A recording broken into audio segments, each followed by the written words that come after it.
आज ये सांबादिक सम्मिलन में उपस्थित अच्छा विजु युव जनता दल सभापति व्योमकेश राय महोदय, छात्र जनता दल सभापति टुबु भाई, उपस्थित अच्छा आमर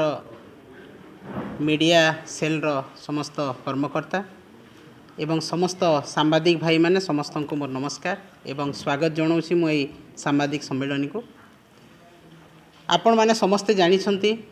जे वर्तमान अत्यावश्यक सामग्रीर दरदाम वृद्धि समस्त मुंडबिंधार कारण होईछि एवं ओडिशा रे वर्तमान डबल इंजिन रो सरकार जो चालुछि बोली कहिछन्ते से डबल इंजिन रो सरकार आज सबुठु बेसी दर वृद्धि करिछन्ती एवं केवल ओडिशा नुह बीजेपी शासित समस्त राज्य मानकरे वर्तमान मुद्रास्फीति हार दरदाम वृद्धि रेकर्ड संख्यक वृद्धि पाई एवं आज ये डबल इंजिन सरकार अर्थनीतिर सुपरिचालना मुद्रास्फीति हार नियंत्रण रे संपूर्ण भाव में विफल होती। आज रेकर्ड संख्यक मुद्रास्फीति बढ़ी, खुचुरा बजार कथा कहुँ, दरदाम सामग्रीर कथा कहुँ, विभिन्न सामग्रीर कथा कहुँ एवं ग्रामांचल मुद्रास्फीति कथा कहुँ, रेकर्ड स्तर रे आज पहुँची एवं ओडिशा भारत वर्ष रे वर्तमान तृतीय स्थान रे अच्छी मुद्रास्फीति हार रे 6.78% आज शतकड़ा मुद्रास्फीति हार रही 6.78%, जहाँकि सर्वभारतीय स्तर में तृतीय स्थान रही एवं 8टी राज्य यूपी, बिहार, ओडिशा, छत्तीसगढ़, गुजरात, राजस्थान यही सबू राज्य भितर ओडिशा तृतीय स्थान रही मुद्रास्फीति हार रे एवं ये मुद्रास्फीति एवं दरदाम वृद्धि रे सर्वाधिक क्षतिग्रस्त होती महिला माने।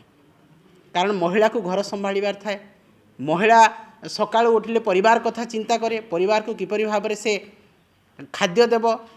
छुआर पाठ पढ़ा कथा, तांकर लुगापटा कथा, तार डाक्तरखाना कथा, प्रत्येक कथा गोटे महिला को बुझाक हुए। तो वर्तमान जदि हांडी शाल चड़क पड़ी, जदि खाद्य सामग्री किणारे एत पैसा जदि खर्च होची, से महिला को केते टंका मिलिबो तार परिवार पोषण करबा पई। एवं जेतेबेले निर्वाचन समय रे बीजेपी सरकार कहिथिले जे आमे उज्ज्वला योजना दउछु एवं उज्ज्वला योजना आपण माने जानिछंती निर्वाचनी धुआबाण रे परिणत होईछि। तापरे पेट्रोल डीजेल रो दर कथा कहूतिले जे जदि अंतर्जातीय बाजार रे जदि अशोधित तेलर दर ह्रास हेबो ताहले सरकार निश्चित भाव में पेट्रोल डीजेल रो दरदाम कम करेंगे, किंतु वर्तमान अंतर्जातीय बाजार रे अशोधित तैलर दर कम हैला सत्वे मध्य ओडिशा रे किंबा भारत सरकार भारत वर्ष रे पेट्रोल डीजेल रो रेट को कम करी नाहंती। आज आलू पियाज रो दर आपण माने देखुछंती आकाश छुआ हेलानी, परिबा दर आकाश छुआ हेलानी एवं जो महिला को सम्मान देवा कथा कहूतिले बीजेपी सरकार, जो महिला को आखिरे धुआं न लागिबा कथा कहूतिले, जो महिला तार परिवार को ठीक भाव में परिचालित करिबो सुभद्रा योजना पाइले 50,000 देवा ना रे मात्र 5,000 लेखाएं देले, किंतु डबल इंजिन सरकार डबल पाइप लगे कि तांकठू से पैसा को नहीं गले, दरदाम ना रे मिथ्या कथा कही प्रतारणा दे। तेणु ए सबू आज ओडिशावासी चिंतित अछंती, ओडिशावासी मुंड व्यथार कारण होईछि। आज ओडिशावासी हंतसंत होउछंती। तेणु आसंता काली आमर प्रिय नेता विरोधी दलर नेता पूर्वतन मुख्यमंत्री नवीन पट्टनायक महोदय को आह्वान रे आसंता काली आमे एई दरदाम वृद्धि विरुद्ध रे बिजु जनता दल आंदोलन को ओह्लैछि, विक्षोभ को ओह्लैछि, प्रतिवाद को ओह्लैछि एवं एई आंदोलन केवल भुवनेश्वर स्तर रे नुह